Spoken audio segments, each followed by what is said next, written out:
तो जो संख्या पूरा नहीं है, जैसे बटे में लिख देंगे 1/2, ये पूर्णांक नहीं है, पूर्णांक ये नहीं है।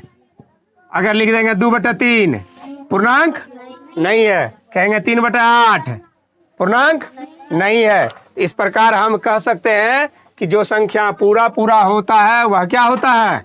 पूर्णांक होता है। कोई दिक्कत? तो तुम लोग बताएगा कि क्या 3/4 पूर्णांक है? नहीं है। क्यों नहीं है? ये पूरा पूरा अंक नहीं है। पूछा जाएगा 0.1 पूर्णांक है? नहीं है, ये अभी दशमलव में आ गया ना, नहीं है।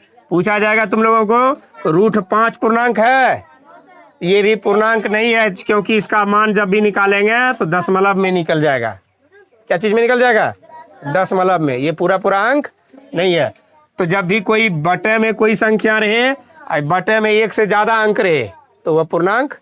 लेकिन अगर पूछा जाएगा 4/1 पूर्णांक है, क्योंकि 1 से तो कोई फायदा नहीं है, रखने से 4 हो गया, पूर्णांक हो गया। लेकिन अगर पूछा जाएगा 3/-1 पूर्णांक है, ये भी पूर्णांक है, क्योंकि -1 है, तो ये -1 का कोई महत्व नहीं है, ये -3 वैल्यू हो गया। -3 है ना पूर्णांक में। तो पूर्णांक जो बटे में होता है, जैसे 2/5 पूर्णांक नहीं है। पूछेंगे 5/3 पूर्णांक नहीं है।